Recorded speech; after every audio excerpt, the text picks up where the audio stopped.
sebenarnya dengan adanya program guru penggerak ini, pemerintah daerah itu dibantu sebenarnya. Dibantu untuk apa? Untuk menyeleksi orang-orang mana yang mempunyai potensi untuk menjadi pemimpin pembelajaran di daerahnya. Jadi sebenarnya dalam minggu yang lalu dan minggu ini saya terus hembuskan bahwa program guru penggerak ini sebenarnya membantu kepala daerah untuk mendapatkan orang-orang terbaik secara gratis. Karena apa? Karena untuk menjadi guru penggerak tidak hanya asal mendaftar dan tidak hanya dinilai dari angka-angka ini lulusan mana, tetapi dari actionnya, dari passionnya untuk menjadi guru, kan passionnya itu semua kan. Dan ketika saya menyaksikan guru penggerak dan memang ternyata terbukti, dan saya sebagai orang yang sudah bergerak di bidang pendidikan lebih dari 40 tahun, sorotan matanya itu beda. I can feel it. Terasa ketika saya melihat video-video guru penggerak, saya selalu mencermati mata-mata yang hidup, mata yang ketika menghadapi anak-anak merasa ditemui oleh seorang guru. Dan itulah Anda, itulah potret Anda. Jangan dicederai, jangan dicederai. Itulah harga guru, itulah harga guru. Tidak bisa disembunyikan. Guru tidak bisa berpenampilan palsu. Guru yang dipilih dan guru yang memilih untuk menjadi guru, sorotan matanya beda. Ya kalau sudah 40 tahun itu, kalau kata orang Jawa, sekelibat liwat tamat. Baru lihat aja sudah ketahuan. Yang duduk di sini mau menyimak, itu sorot matanya beda sama yang mau duduk di sini asal duduk.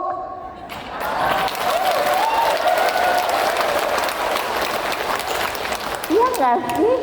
Yang sudah menjadi guru mengalami bertemu anak-anak bertahun-tahun, kan udah ketahuan. Baru hari kedua, hari ketiga, seminggu aja udah tamat, ini yang sifatnya bagaimana, ini sifatnya bagaimana, betul? Sama dengan ketika saya melihat Bapak Ibu, sama, sorotan mata yang berbicara. Dan ini harga yang sangat mahal, tidak bisa dihargai dengan uang. Gak bisa. Guru itu terlalu mahal untuk ditransaksikan dengan uang. Masya Allah, terlalu mahal Bapak Ibu. Tetapi para supporting system harus tahu itu, harus menyadari apa yang bisa diberikan sebagai dukungan kepada para guru. Karena guru bukan tukang ngajar. Guru adalah pembangun peradaban manusia. Saya selalu mengatakan itu, dan ternyata di GBK Presiden menggunakan kata-kata saya. Ya mungkin beliau belajar di mana-mana ya, tetapi bahwasanya saya selalu merasa bahwa di pojok-pojok kelas di Sumatera Selatan inilah yang menghasilkan orang-orang yang beradab. Ketika itu terus diperbaiki sesuai dengan kebutuhan zaman, Itu yang saya katakan, harga guru tidak bisa dibayar dengan sekedar uang. Saya masih pegang KTP guru. KTP saya guru, saya nggak mau merubah menjadi apapun. Karena bagi saya itu adalah profesi yang saya pilih dan saya merasa buat saya itu paling tepat. Walaupun di balik itu banyak sekali konsekuensi yang harus saya lakukan ketika saya pegang KTP sebagai guru. Beda ketika saya pegang KTP sebagai pegawai. Kalau pegang KTP sebagai guru itu ada perilaku sedikit saja yang kira-kira ini, oh dia tuh guru loh. Masyarakat ikut marah. Karena apa? Ya itu tadi, kita dipercaya membangun kehidupan manusia. Ini semua mendengarkan kan? Ya.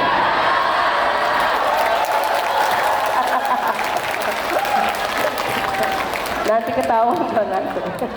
Menyimak dengan hikmah. Dan ketika saya menyampaikan, saya juga sedang menyimak diri saya sendiri. Karena pada prinsipnya orang lain tidak akan menyimak kita sebelum kita menyimak diri kita sendiri.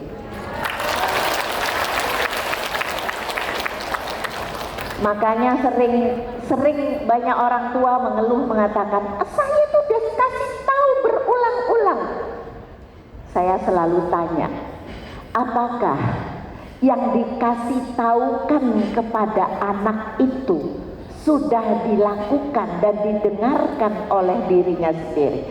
Ya kadang-kadang enggak sih. Nah itu juga berlaku buat guru. Ketika meminta anak, sudahkah kita melakukan apa yang kita minta? Itulah sebabnya tidak ada guru yang terbaik, karena kita manusia. Kadang-kadang kita kelewat, dan itulah perlunya refleksi. Aduh, hari ini kayaknya saya kelewat nih. Aduh, hari ini kayaknya saya ngomongnya kepada si ini kayaknya kok kayak sinis ya. Apa yang harus saya lakukan untuk memperbaiki? Ya karena kita manusia, berurusan dengan manusia. Di rumah punya anak 2, 3 repot nggak sih? Yang satu minta ini, yang satu minta ini. Lah kita bertanggung jawab memilih untuk ngurusin puluhan anak. Bukan pekerjaan, guru itu bukan pekerjaan. Mengajar itu bukan tukang. Ya, jadi saya akan mengikuti apa yang sudah saya siapkan sesuai dengan judul Gotong Royong sebagai kunci merdeka belajar. Gotong royong. Kenapa gotong royong? Pada saat ini dunia ya, karena saya bergabung di UNESCO, dunia sedang menggadang-gadang kata solidarity in education. Solidarity and collaboration, solidaritas dan kolaborasi sebagai ujung tombak pembangunan manusia. Bahkan pada tahun 2021 diterbitkan satu hasil survei dunia yang judulnya Reimagining Our Future Together. Mengimajinasi kembali masa depan kita. Education is a social contract. Pendidikan adalah kontrak sosial. Ketika sebuah sekolah menjanjikan kepada masyarakat, maka sekolah tersebut sedang ijab kabul dengan masyarakat. Dan ketika itu tidak terwujud pada anak-anak, artinya kita sedang menodai kepercayaan. Kontrak sosial artinya apa? Kontrak sosial artinya kita manusia-manusia pendidikan ini berjanji bahwa kita akan membantu menata tatanan sosial. Nah, kalau bukan pendidikan yang menata tatanan sosial, siapa lagi? Hasil yang saat ini dipertontonkan oleh para politisi, para pedagang yang agak-agak curang, yang agak-agak melenceng, itu juga buah dari pendidikan. Tidak bisa kita pungkiri, dan itu yang membuat kita maju, bukan? Kalau semua sudah baik, kita nggak perlu lagi. Dan kalau teknologi bisa menggantikan kita, nggak perlu lagi ada manusia. Semua robot aja. Oleh sebab itu, semua pakar teknologi tidak ada yang pernah mengatakan bahwa teknologi akan menggantikan guru. Nggak ada. Guru yang tidak mengerti teknologi akan diganti oleh teknologi. Ya, karena apa? Coba sekarang ChatGPT, anak-anak tinggal ngetik aja paragraf tentang hutan, udah jadi. Beberapa paragraf dibuatkan oleh ChatGPT. Nah, kalau gurunya kagak ngerti teknologi, dia tidak tahu, anak-anak tidak diproses, lah ngapain jadi guru? Seharusnya ketika anak-anak sudah pakai ChatGPT, gurunya mengajak berdialog tentang, anak-anak kalian pakai ChatGPT? Iya, enggak, cuman sedikit, tapi saya sesuaikan. Nah, oke. Karena ChatGPT tidak bisa dihindarkan dari anak-anak. Itu sudah ada dalam kehidupannya. Orang buka Windows aja sudah keluar ChatGPT-nya. Kita bicarakan. Tujuan kita apa? Membuat kalian dapat menulis tentang hutan. Nah, sekarang sudah dibuatkan oleh ChatGPT. Sesuai nggak dengan apa yang kamu pikirkan? Kalau sesuai, sebutkan apa alasannya kenapa sesuai.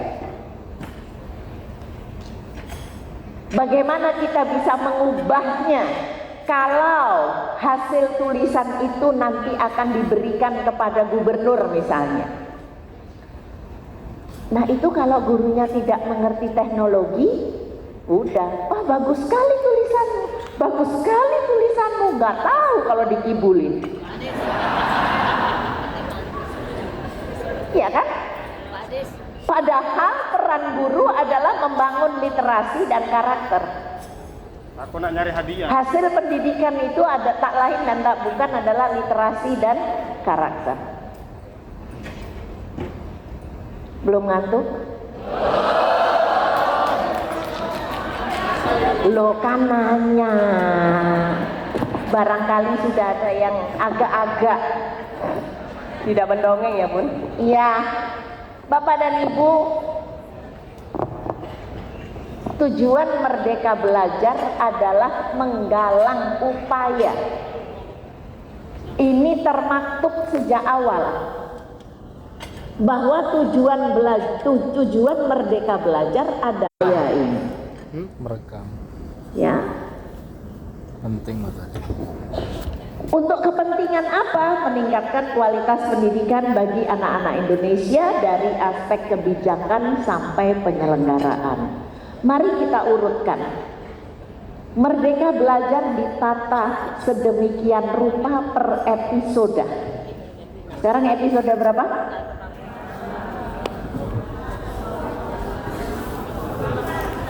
Hmm. 258, 27, 26, 25. Coba di Google dulu, nanti jangan saran, nanti ngabisin waktu saya.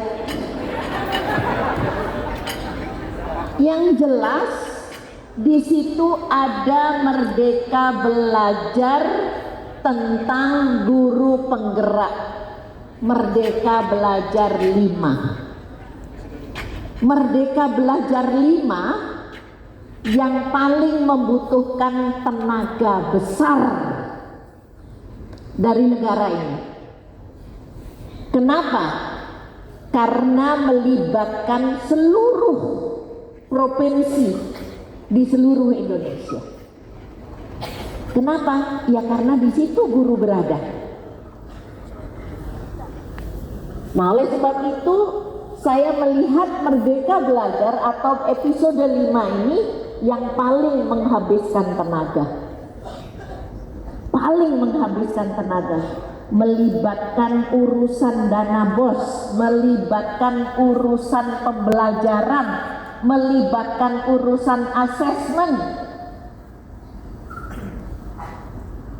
Ya. Nah, ini kemudian Merdeka Belajar 15 sebagai pasangan daripada guru penggerak, ya, dan PMM. 26. Nah, nggak pernah, belum. Nah, Bapak dan Ibu, kenapa dibuat seperti episode seperti ini? Sebenarnya tujuannya adalah untuk mempermudah stakeholder untuk melihat apa sih yang ada. Oh, episode 5 itu tentang guru penggerak. Di situ penjelasannya lengkap tentang guru penggerak. Episode 15 tentang kurikulum Merdeka dan PMM. Di situ jelas penjelasan tentang kurikulum Merdeka dan PMM. Ini kan mempermudah. Dan berita baiknya, transformasi Indonesia ini diakui oleh banyak negara sebagai transformasi yang baik dan mudah dimengerti. Dan ini diakui dalam G20 tahun lalu maupun presentasi kami di UNESCO. Di PBB juga demikian.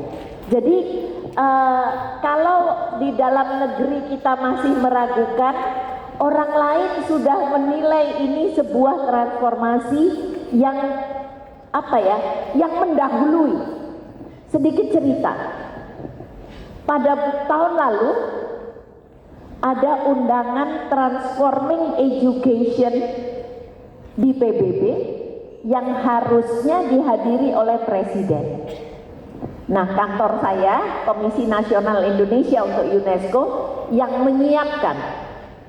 Bahannya apa? Bahannya berbagai tindakan yang dilakukan oleh Merdeka Belajar. Ada 5 permintaan dari PBB. Dan ternyata 5 permintaan tersebut telah dipenuhi oleh episode-episode Merdeka Belajar. Ini artinya PBB belum menggagas, Indonesia sudah melakukan. Which is really good. Saya tidak memuji siapa yang buat, tetapi ini inisiatif yang cukup baik. Betul-betul out of the box. Betul-betul bisa diterima di dunia. Nah, tinggal kita yang melaksanakan ini bagaimana. Oke, itu transformasi. Nah, 3 hal ini menjadi penting. Guru penggerak, asesmen nasional ini dan itu, kurikulum Merdeka, ini yang harus kita pegang. Semua unsur di daerah harus paham betul tentang 3 hal ini. Harus memahami betul tentang 3 hal ini. Apa sih asesmen nasional? Asesmen nasional bukan pengganti ujian nasional. Asesmen nasional tidak menguji murid. Asesmen nasional melihat kualitas sekolah, yang dilihat dari penguatan karakternya, dari pengembangan lingkungan belajarnya, dan peningkatan literasi dan membaca dan numerasi. Kenapa literasi membaca dan numerasi? Karena efek dari pendidikan itu adalah literasi, bukan materi ajar. Nah, itulah sebabnya disusul oleh kurikulum merdeka yang menganut aliran less is more, bukan materi ajar yang bertubi-tubi yang akan membantu anak membangun literasi, tetapi proses pembelajaran yang berpacu bertujuan pada tujuan pembelajaran dan proses di dalam kelas, proses membangun berpikir anak, proses membangun karakter anak. Nah, jadi kalau ini belum diubah, ayo segera belajar bersama-sama bagaimana menguatkan proses pembelajaran. Yang sudah ngantuk boleh ke toilet cuci muka, atau ambil air minum cuci muka di wastafel biar seger. Jadi 3 ini menjadi penting bagi semua unsur, bagi kepala daerah, kepala dinas. Karena apa? Harus memahami hasil dari asesmen nasional dalam rapor pendidikan. Untuk apa? Untuk memperbaiki kualitas pendidikan. Jangan seperti akreditasi. Saya anggota Badan Akreditasi Nasional tahun 2018 sampai 2021. Saya menyaksikan sendiri bagaimana akrobat yang dibuat oleh sekolah ketika berlomba untuk akreditasi. Akreditasi bukan sebagai alat pemetaan, walaupun tujuan utamanya adalah alat pemetaan, tetapi di lapangan menjadi alat lomba untuk branding. Padahal akreditasi itu adalah cara pemerintah meneropong kondisi yang ada di sekolah, yang apabila masih kurang harusnya didukung. Tetapi sekolahnya terlanjur kebelet berlomba. Yes or yes? Karena coba kalau di sekolahnya nggak ada lab, nggak ada alat, pinjam dari sekolah sekeliling supaya ketika akreditasi seolah-olah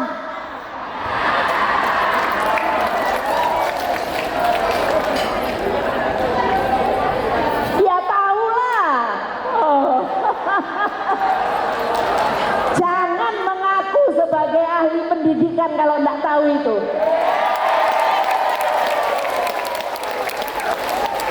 Kita tahu itu untuk menertawakan diri sendiri. Betapa sudah lama kita menjajah diri kita sendiri. Tiba-tiba sekolah jadi bagus, tanaman pinjam dari tetangga, tanaman dari guru di rumah gurunya dibawa ke sekolah.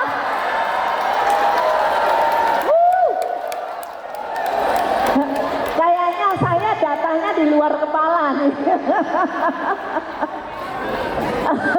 Jangan valid ya. Oke. Nah, Bapak dan Ibu, masa yang begini mau kita teruskan di zaman yang sudah seperti ini? Kasihan anak-anak kita. Kasihan anak-anak kita bohongi. Kita bohongi dengan kualitas sekolah akreditasi A. Padahal tujuan akreditasi bukan itu. Kemudian kepala dinas senang. Yes, di daerah saya semua sekolah akreditasinya A. Saya suka nanya, itu A beneran atau A palsu? Akhirnya kita tidak bisa membedakan. Tidak bisa membedakan. Dan akhirnya pemerintah daerah juga tidak bisa memilah-milah bantuannya. Karena sekolah yang seharusnya mendapatkan bantuan malah berupaya untuk memoles dirinya supaya nggak dapat bantuan.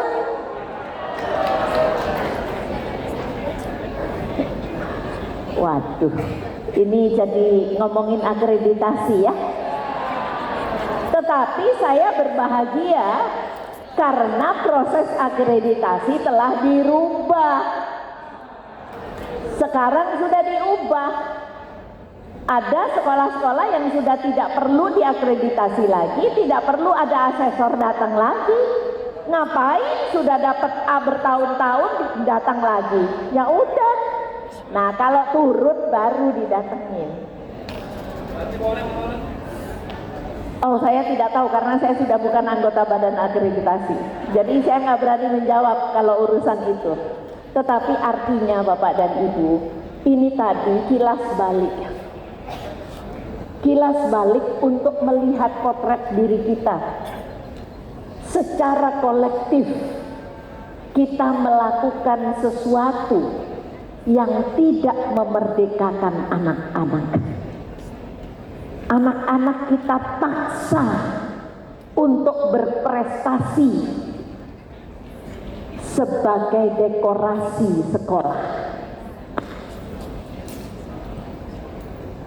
Nah, dengan transformasi saat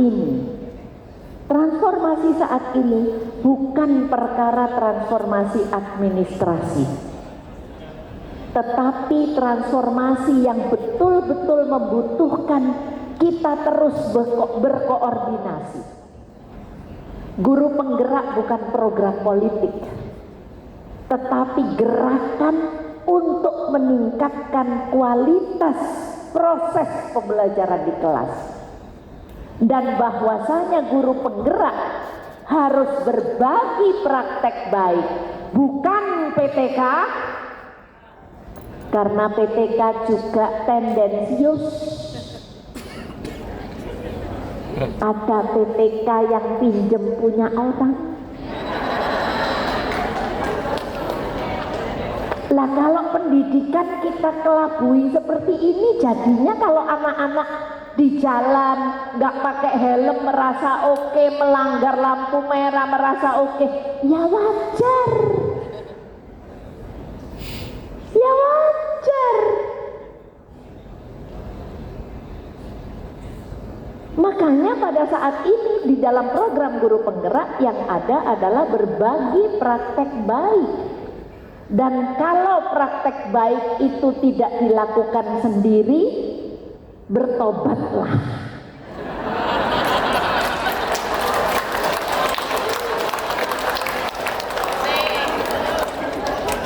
Karena artinya kita sedang membohongi banyak orang.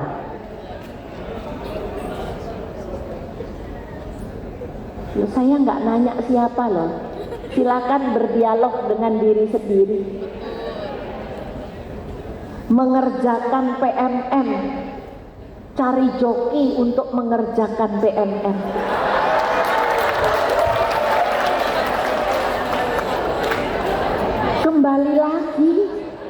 Kembali lagi kita kembali lagi menampilkan pengkhianatan. Tegakah kita mengaku sebagai pendidik? Tegakah kita mengaku sebagai seorang yang mengembangkan orang lain ketika kita melakukan kecurangan-kecurangan itu untuk kepentingan pribadi kita? No. Bicaralah pada dirimu sendiri. Karena pemerintah daerah sulit untuk mencari, memonitor, mengevaluasi kebohongan-kebohongan yang bersifat seperti itu. Karena indikator yang ditunjukkan ya berupa checklist aja.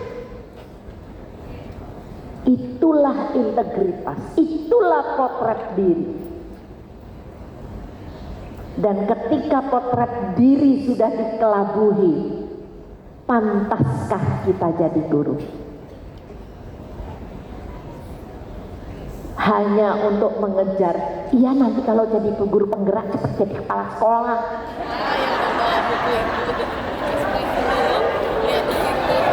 As if jadi kepala sekolah tidak lebih banyak tanggung jawabnya.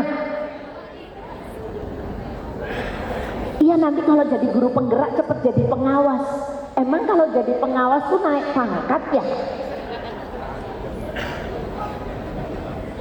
Ingat, kenaikan itu ekuivalen dengan tanggung jawabnya. Dan tanggung jawabnya bukan tanggung jawab mengisi checklist, tetapi tanggung jawab moral terhadap hidupnya anak. Talk to yourself. Bicara pada diri sendiri. Bersihkan itu semua dari batin Anda. Jika itu masih ada, berangsur-angsur hilangkan. Berdialoglah pada diri sendiri. Saya tidak mungkin mengajukan cara memonitor, mengevaluasi untuk ngawasin guru. Saya suka sedih ketika berbincang dalam rapat di Kemdikbud gitu ya. Ini nanti guru akan cari cara untuk melakukan trespassing, untuk memalsu data, untuk ini. Saya suka sedih ketika itu disampaikan. Tetapi kenyataannya memang ada. Tega gitu. Nah, ketika itu dilakukan, bagaimana kita melaksanakan tugas ngurusin anak?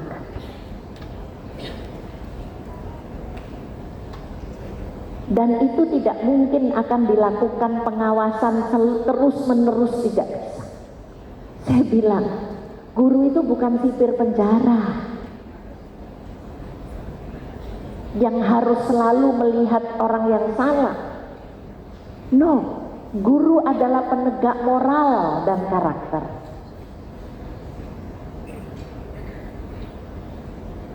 Inilah sebabnya kalau Anda semua melihat pelatihan-pelatihan yang ada di guru penggerak, nggak ada pelatihan yang bersifat materi. Semua materi pelatihan guru penggerak adalah membangun alat untuk menguatkan karakter anak, socio-emotional learning, differentiated instruction, disiplin positif. Saya walaupun nggak ngajar tahu semua. Yang buat modulnya bukan yang membantu.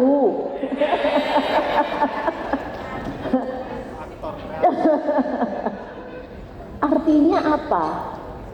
upaya membangun guru penggerak adalah upaya melengkapi para guru penggerak dengan alat untuk meningkatkan integritasnya sebagai pendidik.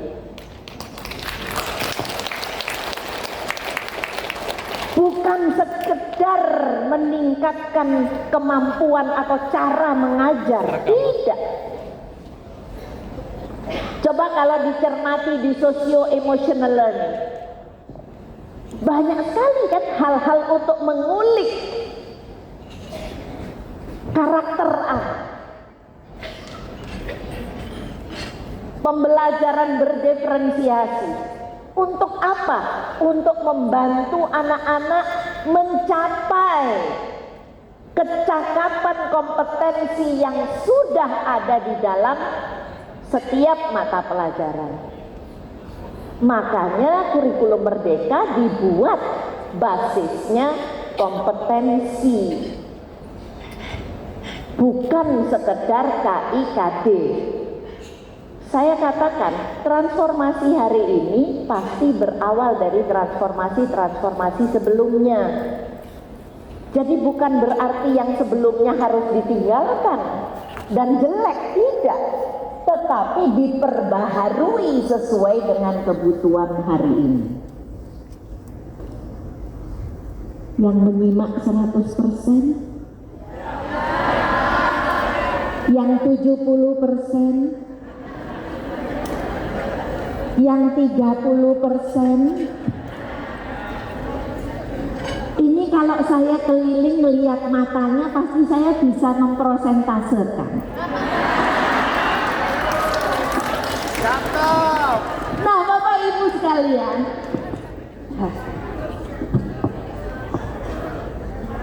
masih boleh kan? Masih. Saya nggak usah nanya moderator, saya nanya peserta aja. Boleh Bu, sampai. Karena moderator juga peserta kan? Iya.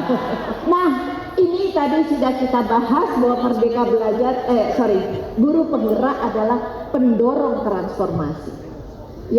Yang saya kaget adalah hari Senin saya memberi materi seperti ini kepada 1.200 guru di Ponorogo.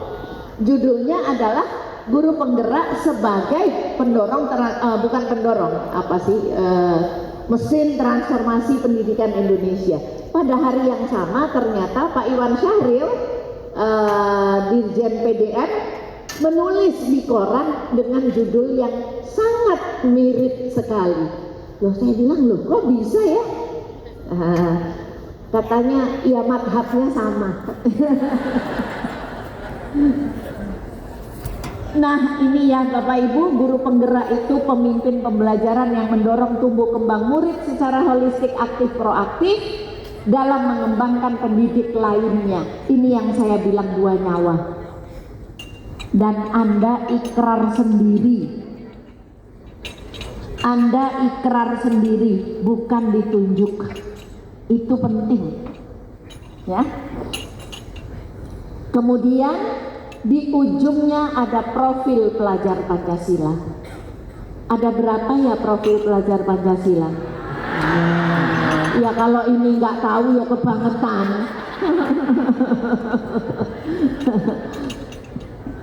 Dan tanya pada diri sendiri, sudahkah saya mempunyai ke-6 dimensi profil Pancasila tersebut? Tanya aja sama diri sendiri. Nggak mungkin lengkap, tetapi mari terus kita perbaiki. Ya. Mengapa Indonesia perlu transformasi melalui guru penggerak? Kalau kita lihat Indonesia seluas ini, memobilisasi pelatih guru ke seluruh daerah ini nggak akan selesai dalam 30 tahun. Ya, nggak akan selesai. Nah, ternyata kita dibantu oleh COVID-19 untuk menyadari bahwa teknologi dapat mempercepatnya. Dan oleh sebab itulah guru penggerak kemudian dimunculkan sebagai motornya, karena guru penggerak yang mendaftar dianggap orang-orang pilihan yang mempunyai passion untuk menjadi pendidik. Dan tentunya kalau sudah punya passion pasti ingin membangkitkan orang lain. Ya. Nah, itulah sebabnya kita sudah tidak bisa lagi kembali ke zaman konvensional. Tidak mungkin. Ya. Guru penggerak sebagai pemimpin pembelajaran. Ini kalau saya lihat tabel biru yang di bawah itu, oh nggak bisa, merahnya nggak bisa nyampe ke sana karena yang biru ini, biru tua itu guru penggerak, biru dokter, udah kafah kalau bahasa agamanya, sudah mumpuni dalam arti niatnya untuk menjadi guru mendidik anak-anak. Kemudian di sebelahnya biru agak tua. Nah, ini bukan CGP, guru-guru yang kalau diajak belajar agak mudah. Ada kan? Ya, baru dicolek aja udah senang gitu. Ya kan? Nah, kemudian makin ke sana makin mudah. Itu kalau diajak belajar biasanya, ayo ibu bapak kita ini apa? Paling saya sudah tahu itu. Tuh, itu yang biru ketiga. Biru yang keempat, emang nggak penting. Emangnya mau dapat honor berapa?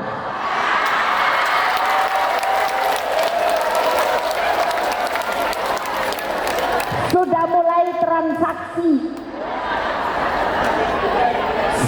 Itu dibayar nggak, ada tambahannya nggak sih? Dan biasanya mereka orang-orang yang defensif karena tidak mau menerima perbaikan.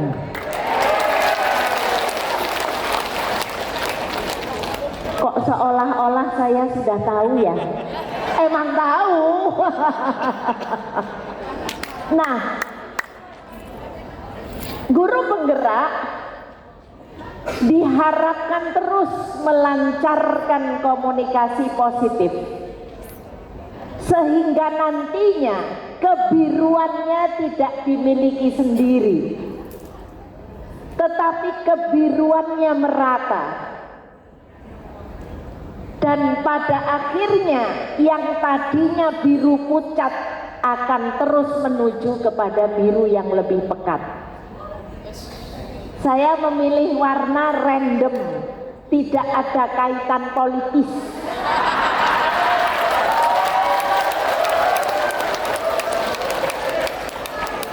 Hanya karena yang ada di layar saya itu, yaitu yang saya ambil. Saya baru nyadar ketika ada yang nanya minggu lalu. Hah, saya kaget. Padahal saya nggak kepikiran itu sama sekali. Anyway, nah jadi guru penggerak ini adalah pewarna. Mewarnai untuk semangat membangun kompetensi diri. Sekali lagi, menjadi guru penggerak bukan terpilih karena terbaik, tetapi karena Anda mempunyai passion, mempunyai niat untuk lebih baik.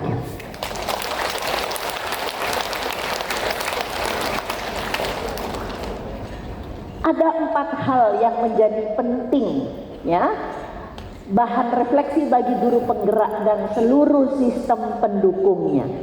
Saya katakan seluruh sistem pendukungnya, kepala daerah, pemimpin-pemimpin di daerah, di masyarakat, suku dinas, dinas pendidikan, balai besar, balai penggerak, BPMP, seluruhnya. Ada 4 hal ini yang perlu dicamkan. Yang pertama, peran guru penggerak sebagai pemimpin. Yang kedua, komunikasi efektif di semua lini. Yang ketiga, budaya saling percaya dan kolaborasi. Yang keempat, spiritualitas dalam pendidikan. Saya akan bahas satu persatu, mudah-mudahan masih sabar untuk menyimak. Oke. Kan daripada hanya mendengarkan di layar kan, sekarang mendengarkan orang aslinya kan. Oke. Bisa melihat senyumannya. Oke, peran guru sebagai penggerak, sebagai pemimpin pembelajaran. Saya mengutip Rich. Kemarin saya share kepada Prof. Nunu dan Pak Iwan bahwasanya guru sebagai pemimpin itu bukan perkara pinter, bukan perkara akademiknya bagus. Kalau akademiknya bagus, alhamdulillah. Ya tapi ya jangan kurang-kurang banget. Ya jangan kurang.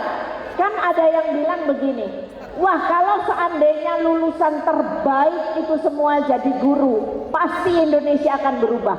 Belum tentu. Karena lulusan terbaik itu hanya akademik. Menjadi bu guru itu perkara perilaku, bukan perkara akademik saja.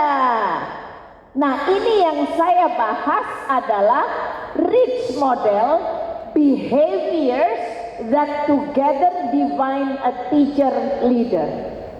Inilah definisi dari guru sebagai pemimpin. Guru sebagai pemimpin yang pertama, risk taking. Anda semua mendaftar dan diterima sebagai guru penggerak, Anda sudah mengambil resiko. Yes? Resiko yang sudah dihitung, calculated risk. Karena sudah tahu syarat jadi guru penggerak, apa yang harus dilakukan sudah tahu.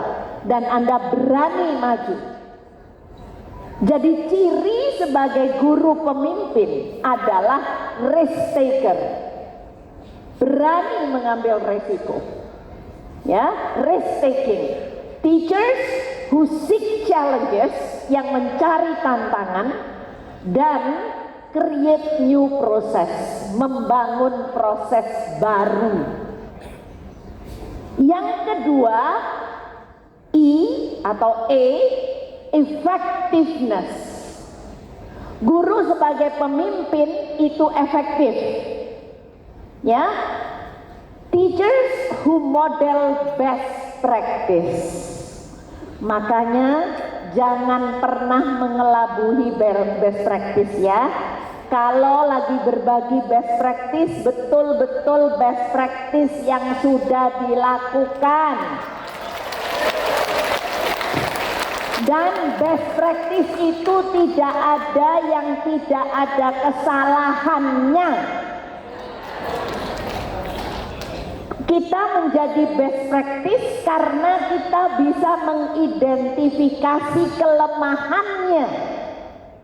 Dan dari kelemahan yang ada kita perbaiki. Dan kemudian itu yang kita beberkan sebagai best practice. Oke? Professional growth and heart. Guru itu pakai hati karena ngurusin manusia. Oke? So effectiveness terdiri dari orang-orang yang memodelkan apa yang dia lakukan, mengedepankan professional growth dan hati. Kalau nggak bisa mengajar tidak pakai hati, karena ngurusin manusia. Yang ketiga, otonomi. Anda semua guru penggerak disebut teachers leader karena Anda otonom, berdikari. Teachers who display initiative, mempunyai inisiatif, independent thought, merdeka berpikir, dan bertanggung jawab. Bapak dan Ibu semua, inilah yang terus kita tumbuhkan dalam diri kita sebagai penggerak, sebagai orang yang memilih untuk menjadi teachers leader. Yang keempat, collegiality. Collegiality artinya berbasis kolega. Kita tidak lebih baik dari guru yang lain. Banyak guru-guru yang tidak terjaring dalam guru penggerak yang mungkin kualitasnya lebih baik dari kita. Ya. Dan itulah sebabnya kita tidak patut mengatakan diri sebagai seorang yang lebih baik dari semua guru. Ya, karena sistemnya teachers as leader adalah kolegial.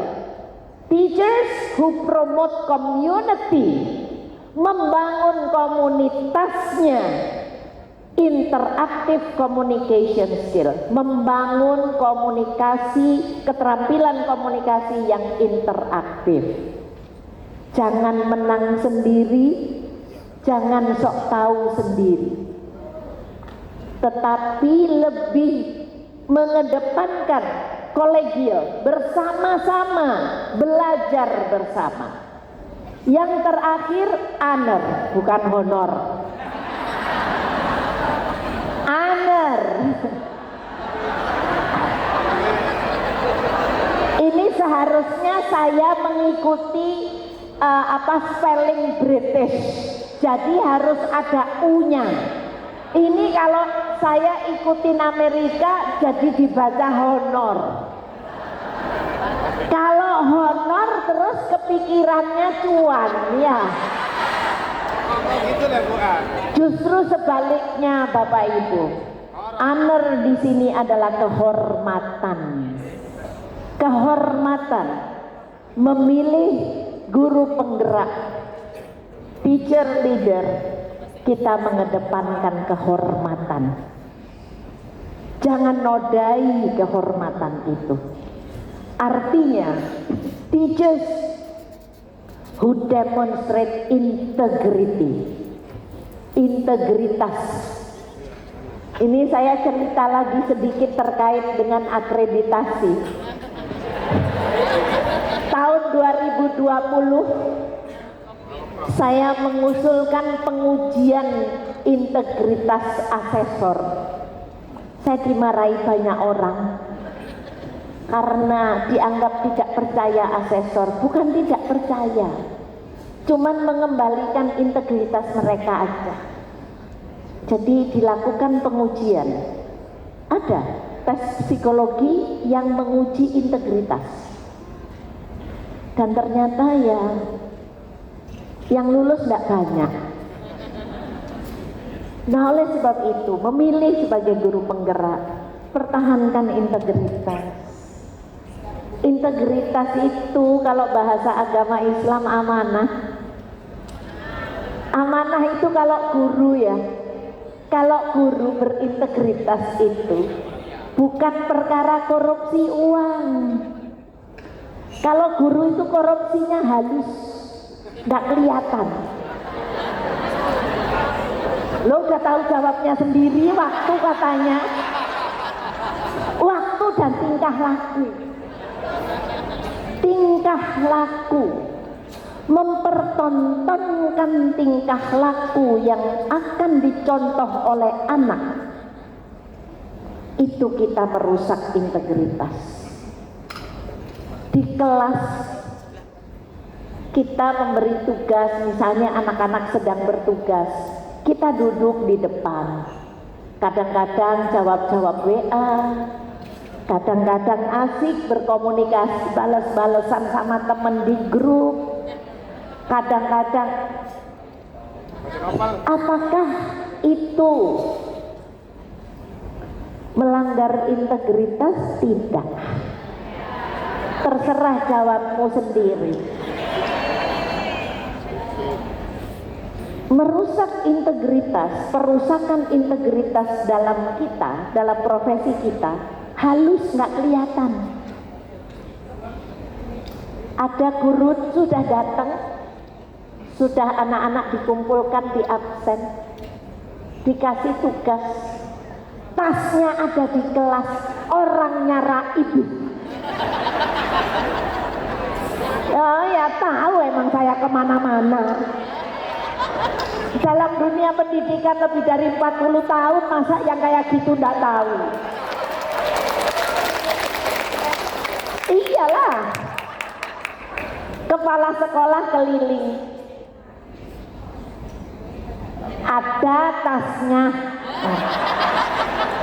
Kepala sekolah sudah tenang, 15 menit lagi lewat, ada tasnya.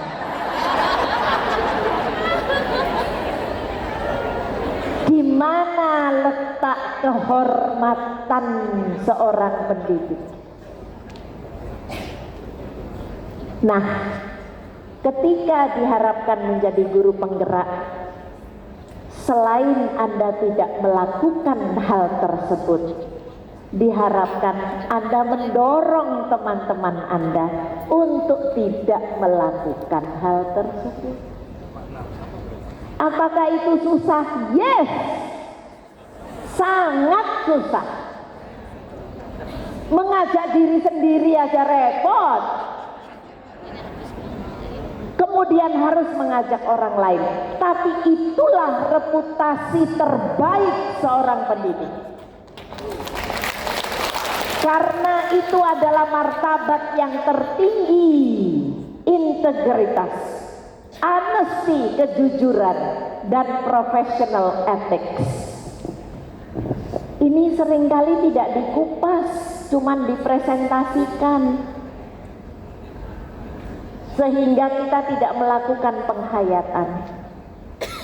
Padahal yang perlu kita asah adalah penghayatan kita, bukan pengetahuan kita. Yes. Yang kedua, komunikasi efektif. Ada 4 tadi ya. Yang kedua, moderator ini masih yang kedua, boleh ya? Boleh. Komunikasi efektif. Dia teribun. Komunikasi efektif di semua lini. Kenapa saya sebutkan di semua lini? Karena saya ingin mengajak semua, bukan hanya guru penggerak, tetapi seluruh unsur yang terlibat, seluruh pemangku kepentingan, kepala dinas, dinas pendidikan, pegawai di dinas, BGP, BPMP. Karena ini semua pemangku kepentingan, guru penggerak dan guru Indonesia ini saling berkomunikasi. Dan ketika berkomunikasi harus saling memahami pesan yang disampaikan. Supaya apa? Bisa take action. Supaya take actionnya sama, ketujuan yang sama. Inilah perlunya berkomunikasi secara efektif. Ya. Nah, bagaimana membangun komunikasi efektif?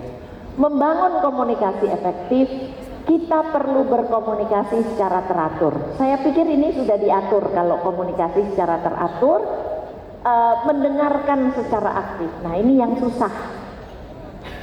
Mendengarkan itu lebih susah daripada bicara. Mendengarkan, menyimak aktif. Saya cerita, mungkin saya pernah cerita, di setiap pelatihan yang saya ikuti di berbagai negara, ketika itu pelatihan menyangkut pendidikan, selalu ada sesi melatih active listening, menyimak aktif. Rupanya memang kita itu lebih susah menyimak. Coba kalau menyimak anak, kan pasti sudah punya jawaban sendiri. Anak belum selesai tanya, belum selesai ngomong, kita sudah jawab. Ibu udah tahu jawabannya, ibu udah tahu pertanyaanmu apa. Coba. Padahal anak itu ingin didengar. Nah begitu juga guru penggerak kepada guru lain. Guru lain juga ingin disimak. Dinas pendidikan juga ingin menyimak dan ingin disimak. Mutual, supaya mendapatkan informasi yang akurat. Kemudian bahasa tubuh yang positif.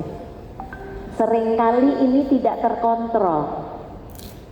Ya, ketika berbicara dengan guru yang warna biru muda tadi, ya, begitu guru muda itu bertanya, kita ajak untuk belajar. Ayo ini kita ada materi bagus nih, kita mau sharing gitu. Emangnya ada tambahan gitu? Bolak-balik nanya ini tuh aja. Nah, orang yang diajak ya tidak akan makin jauh dari kita. Karena kita menunjukkan suara yang tidak positif. Itu ekstrim. Di kelas juga begitu dengan anak-anak. Kesini karena dia pekerjaannya selalu bagus, wajah kita sumringah. Kesini ini yang sering kali kita anggap tidak mengerjakan sesuai dengan kemauan kita, bukan kemampuan dia loh ya, kemauan kita. Muka kita belum ngomong anaknya sudah turun motivasinya, dan kadang-kadang itu otomatis.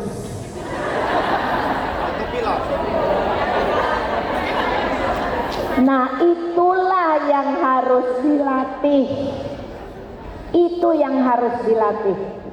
Bapak dan Ibu, melatih itu untuk kepentingan profesional sebetulnya membantu kita secara personal. Komunikasi kita di rumah juga makin baik.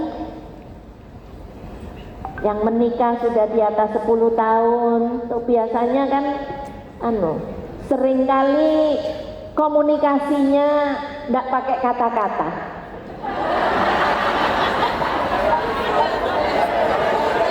Mukanya aja.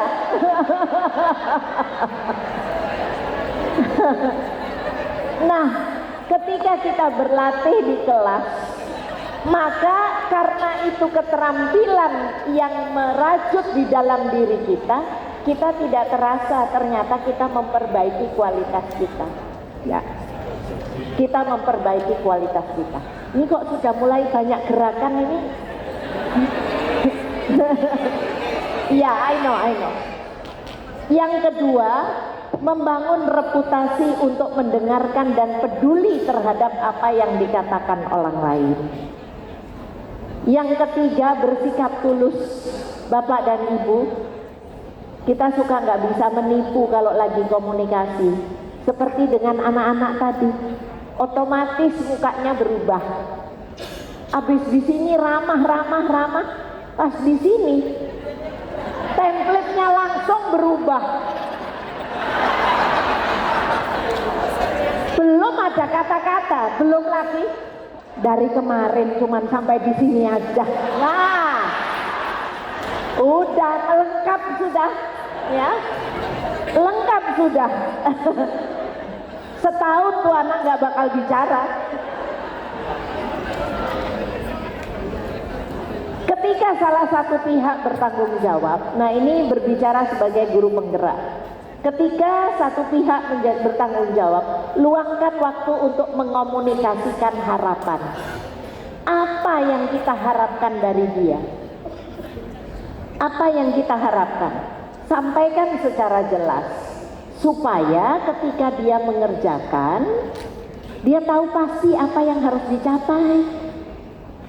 Seringkali kita yang menginstruksikan salah, ketika orang lain mengerjakannya salah, dia yang kita salahin.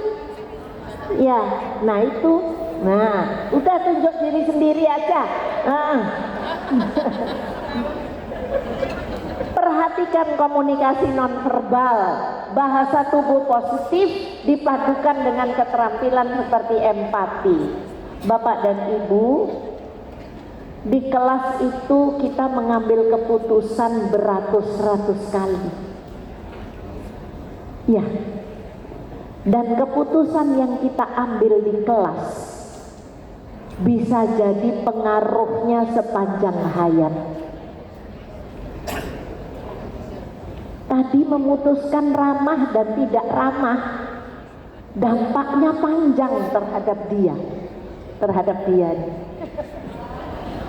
Dampaknya panjang karena dia mulai mengikis harapannya untuk menjadi orang yang dihargai. Padahal sepele, kita cuma berubah template aja. Bagi kita seolah-olah sepele, tapi bagi orang yang sedang kita ajak berkomunikasi bisa besar pengaruhnya. Ya, nah, empati, kesabaran, pemecahan masalah, mendorong orang lain untuk mendekati Anda, untuk menyampaikan pemikirannya. Bagaimana supaya orang kepingin menyampaikan kekurangannya kepada kita? Saya suka bingung, tiba-tiba orang datang, Bu Ijo, saya boleh ngaku dosa nggak? Hah? Ya boleh aja. Nah, artinya sudah terbangun trust kan? Ketika dia berani menyampaikan kesalahannya. Nah, itulah yang diperlukan dibangun oleh seorang guru penggerak. Bagaimana orang lain meyakini bahwa kita adalah orang yang tepat untuk diajak berbicara. Nah, itu kan kita makin pinter kan? Ya. Ada yang menyebutkan pendekatannya coaching, yes. Ingat, semakin nyaman seseorang berada di dekat kita, semakin besar kemungkinan mereka mempercayai kita. Is that right? Yes. Nah, semakin takut, ya semakin tidak dipercaya. Yes. Nah, teruslah berlatih untuk mendengar aktif, menggunakan bahasa tubuh dan intonasi suara yang positif, menggunakan kalimat yang mudah dipahami, artikulasi yang jelas, mengundang orang lain berpendapat, memberikan perhatian merata, dan lain-lainnya. Latihlah dirimu untuk terus ini. Ini yang kedua, komunikasi. Yang ketiga, budaya saling percaya dan kolaborasi. Masih tahan? Mau minum dulu Bun? 10 menit. Mau minum dulu nggak? Minum? Ya. Mau minum dulu? Apa itu minum?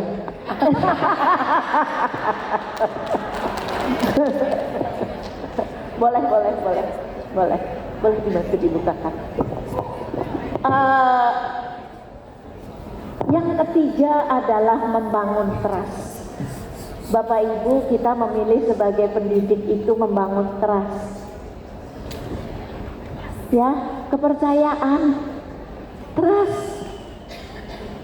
Kalau ke pasar mau membeli cabai, ini Palembang ya. Jadi suka beli cabai kan ya, pasti ya. Kalau di Sumatera tuh cabai itu pertama. Cuko. Kita memilih pedagang yang kita sudah percaya, bukan? Kita percaya karena kita sudah punya pengalaman bahwa mereka timbangannya benar, barangnya selalu bagus, ya kan? Ya enggak, harganya kadang-kadang harga tidak menodai kepercayaan. Kadang-kadang harganya murah, kalau kualitasnya jelek kita nggak percaya. Nah, penjual dan pembeli itu membangun kepercayaan. Ya. Atasan dan pegawai bisa bekerja nyaman kalau ada kepercayaan. Ketika yang diberi tugas dan memberi tugas dapat saling dipercaya, lancarlah bekerja. Orang tua dan anak. Kalau anak sudah tidak percaya karena orang tuanya sering memberikan informasi yang tidak tepat, repot nggak mendidik mereka? Lebih repot. Sudah percaya aja masih ada repotnya, ya toh? Antar teman, kalau sudah ada teman yang menodai, kita percaya nggak? Males kan berteman? Suami istri, ayo saling percaya, iya kan?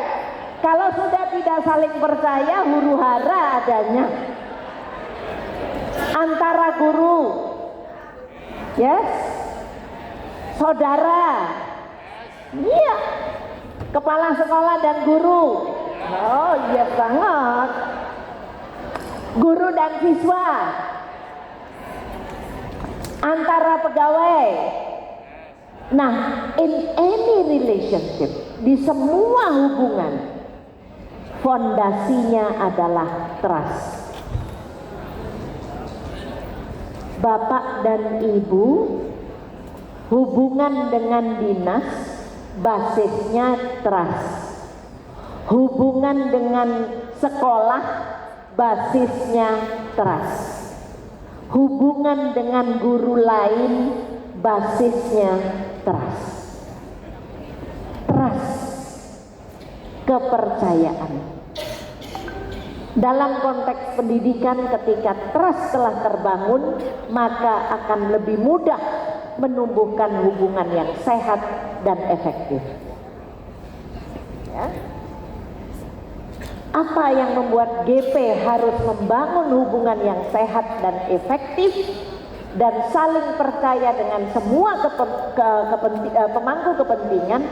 Karena adanya common professional goals and tasks, adanya tujuan yang sama, yaitu meningkatkan kualitas pendidikan melalui Merdeka Belajar. Kerjasama antar pemangku kepentingan untuk meningkatkan kualitas anak Indonesia. Oleh sebab itu, hubungan keduanya perlu komunikatif, saling percaya, memberi ruang setiap individu untuk bertumbuh dan berkomitmen. Minimal ada 6 cara membangun kepercayaan. Membangun kepercayaan tak lain dan tak bukan adalah tentang membangun komunikasi. Iya kan? Komunikasi yang efektif. Yang kedua, memberi umpan balik yang konstruktif. Semua sudah belajar memberi umpan balik? Sudah. Umpan balik yang tidak pakai bagus tapi. Bagus tapi itu tidak bagus. Ya. Dia cantik sih, tapi enggak jadi cantik. Kemudian ada kata lagi dalam bahasa Indonesia yang membuat feedback kita tidak menjadi konstruktif, yaitu kata kok. Contohnya, saya melihat pekerjaan beliau sudah selesai, bagus. Ada beberapa hal yang kurang, misalnya beliau harus menyelesaikan 10 studi kasus, baru menyelesaikan 6. Ada berapa yang harus diselesaikan? 10. Yang sudah diselesaikan baru berapa? Berarti ada berapa lagi yang harus diselesaikan? 4. Kapan akan diselesaikan? Nah, itu komunikasi efektif yang membuat dia yakin bahwa dia tahu apa yang harus dikerjakan. Begitu saya ubah, harusnya berapa? Kok cuma 6? Berubah 100%. Yang tadinya saya memberikan penguatan menjadi judgment, menjadi menyalahkan hanya pakai kata kok.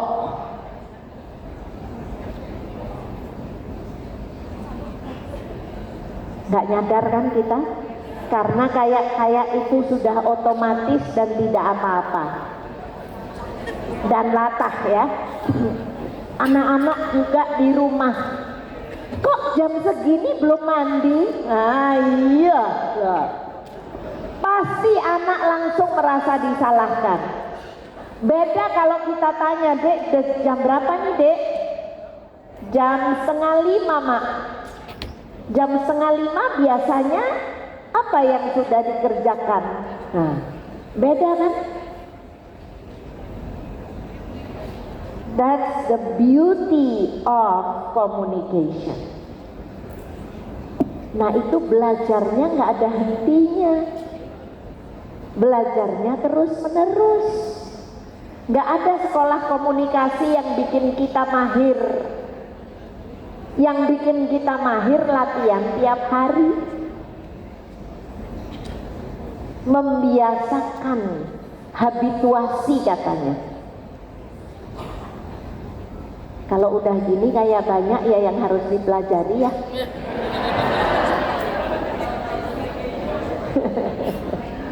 Nah itu tadi kan kita melenceng, bukan umpan balik tetapi menjadi memberi penilaian atau nasihat. Nah kalau sesama guru dinasehatin jutek nggak sih? Emang siapa lo? Mentang-mentang guru penggerak nasehatin gue. Apalagi yang dinasehatin udah 10 tahun lebih tua. Beliau sebenarnya bukan tidak mau menerima pendapat, tetapi karena kita menasehati, orang menjadi enggan.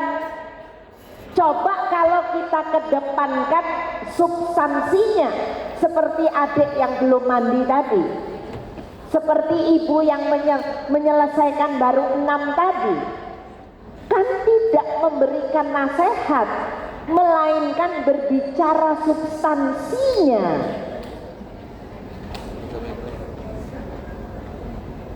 Nah kayak gini baru kepikiran lagi, oh iya ya. Nah jangan sampai pilihan vocab kita, pilihan kosakata kita mengarah pada menasehati dan menyalahkan atau ya menjudge ya, memberikan penilaian. Kok itu memberi penilaian? Kok belum selesai? Ya. Yang ketiga, menepati janji. Sebagai GP yang bekerja sama dengan orang lain, jangan pernah mengingkari janji. Kalau janji dan belum bisa menepati, sebelumnya kasih tahu. Maaf, kayaknya besok kita belum bisa berkomunikasi. Ya, jangan kemudian menghindar. Nah, itu hilang kepercayaan. Saling menguatkan dan menunjukkan apresiasi. Menggunakan pendekatan coaching. Ini kalau guru penggerak nggak perlu diomongin coachingnya, pasti sudah. Ya. Ini paling berat. Ini paling berat nggak nih? Konsisten. Susah ini. Ya. Nah, makanya untuk konsisten itu harus terus sadar bahwa guru penggerak itu pilihanmu. Guru penggerak itu pilihan pribadi. Oleh sebab itu konsisten dalam bertindak dan berperilaku. Dalam serta membangun sikap saling percaya terus menerus. Itu yang perlu kita usahakan. Saya sadar itu bukan sesuatu yang semudah membalikkan telapak tangan, tetapi butuh upaya sadar. Upaya sadar. Ya. Nah, ini keenam cara. Yang cara-cara ini nanti bisa dibaca di materinya. Tetapi bagian terakhir ini menuntut konsentrasi Anda untuk bersama-sama saya. Saya tidak akan bergerak, saya akan di sini dan bersama-sama kita menuntaskan sesi pada sore hari ini dengan mengupas tentang spiritualitas.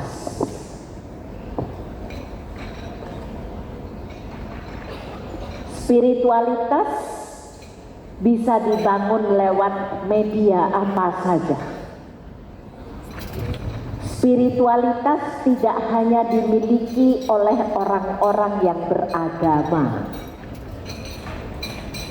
Ketika kita membangun spiritualitas melalui agama atau keyakinan yang kita anut, boleh, tetapi tidak selalu spiritualitas itu dibangun dari agama saja. Mengapa? Dan mengapa spiritualitas itu penting dalam pendidikan? Kekuatan spiritualitas guru adalah energizer. Jika guru tidak mempunyai kekuatan spiritualitas untuk menghidupi pengembangan diri orang lain, kita akan cepat capek. Kalau guru bertransaksi, kita akan segera lelah karena tidak ada profesi yang menuntut tenaga spiritualitas melebihi seorang guru. Tidak ada. Karena tanggung jawab kita sebagai seorang guru adalah membantu hidupnya orang lain. Tidak ada profesi yang didatangi oleh orang-orang yang tidak punya masalah. Profesi kita dihadiri oleh anak-anak yang membutuhkan bantuan kita. Oleh sebab itu, kemampuan spiritualitas kita adalah energi buat kita.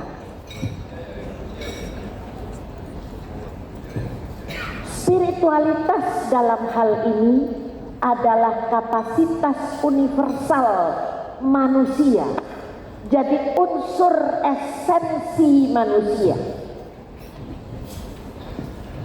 Ada di dalam diri manusia itu apapun agama dan latar belakang kebudayaannya. Dan ternyata spiritualitas ini banyak sekali dibahas secara ilmiah. Banyak sekali.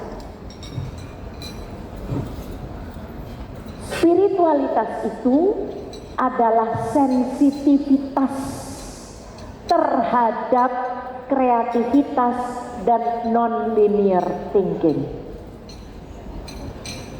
Spiritualitas kita adalah kesabaran kita menghadapi perbedaan anak-anak di kelas kita, perbedaan perilaku guru yang kita bersamai. Itulah membutuhkan spiritualitas. bahwasanya spiritualitas itu kita bangun dari pemahaman terhadap agama dan kepercayaan kita, that's fine.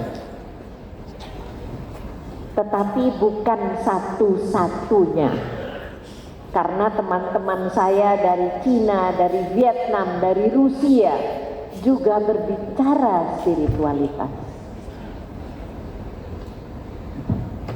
Spiritualitas dalam pendidikan berarti mendidik manusia seutuhnya dengan mengakui pentingnya pengembangan sosial emosional di samping kognitif.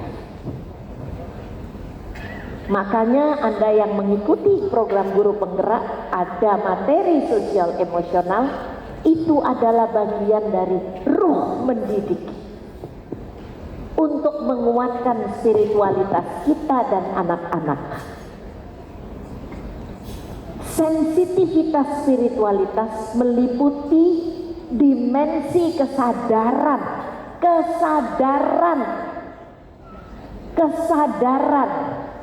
Kesadaran itu harus dibangun ya, tidak muncul otomatis.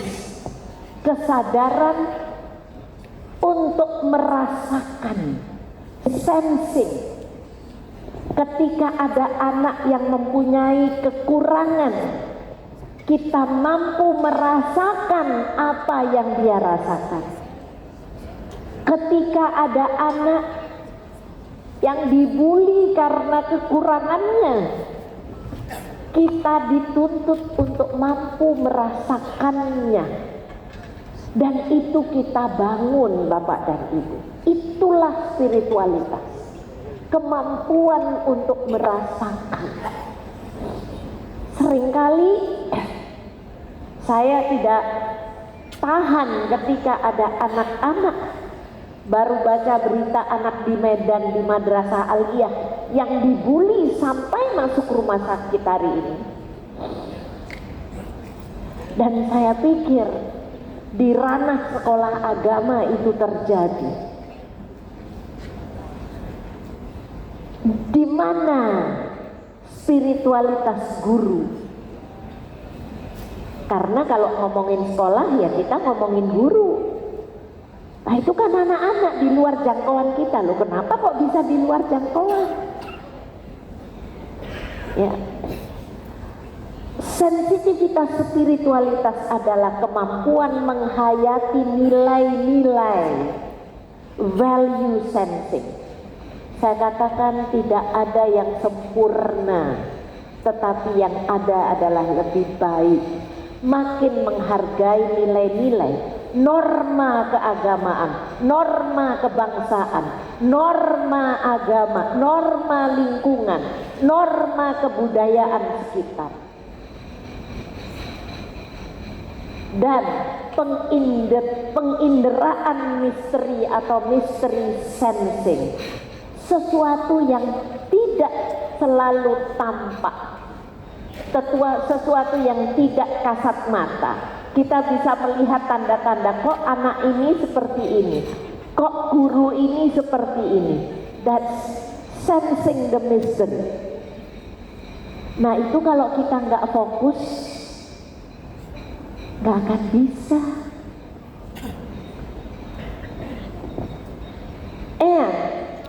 Penginderaan komunitas. Inilah sebabnya saya angkat spiritualitas bagi kita pelaku pendidikan. Karena kita perlu merasakan pentingnya menggerakkan komunitas. Bapak Ibu seolah-olah ini berat, tetapi ini mungkin sudah Anda lakukan. Hanya perlu diperhalus dan dipertajam. Spiritualitas merupakan meta pesan pengajaran. Mengajar bukan menyampaikan mata pelajaran. Mengajar adalah membisakan anak-anak melalui mata pelajaran. Membisakan anak berpikir, membisakan anak berkarakter melalui mata pelajaran. dan kita dapat memperkuat diri kita dalam mengajar dan mendidik dengan cara memperhatikannya, selalu memikirkan apa yang kita lakukan.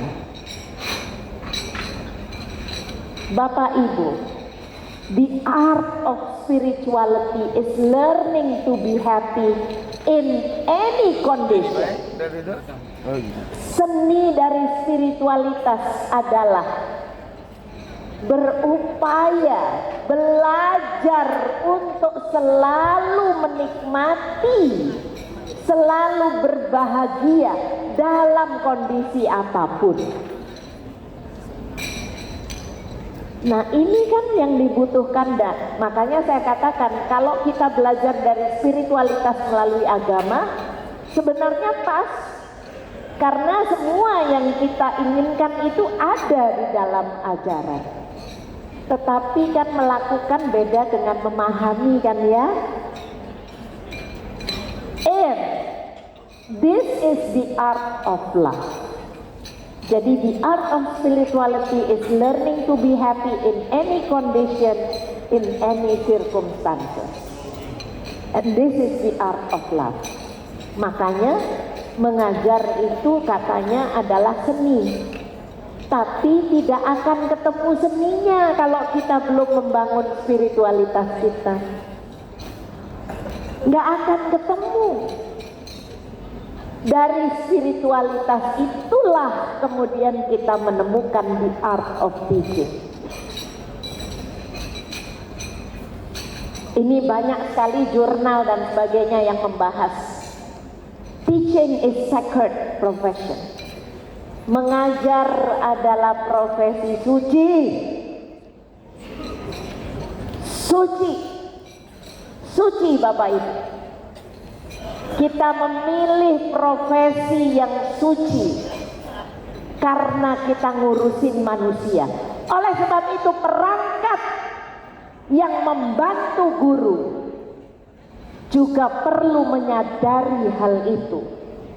Bagaimana guru didukung untuk dapat melakukan proses pembelajaran yang jujur untuk membisarkan anak. And the art is a form of teaching. Kalau kita tidak punya spiritualitas, susah ketemu artnya. Unlike many profession, tidak seperti profesi-profesi lain. Teaching, mengajar, selalu berada di perempatan bahaya antara kepentingan publik dan kepentingan pribadi. Selalu ada dua dimensi. Saya melakukan ini untuk kepentingan anak atau untuk kepentingan personal saya. Saya memilih menjadi guru penggerak. Apakah saya ingin mengajukan kepentingan saya untuk cepat jadi kepala sekolah, atau saya memang ingin memajukan kepentingan pembelajaran di daerah saya? Silahkan Anda mengambil keputusan dan silahkan berbicara pada hati nurani.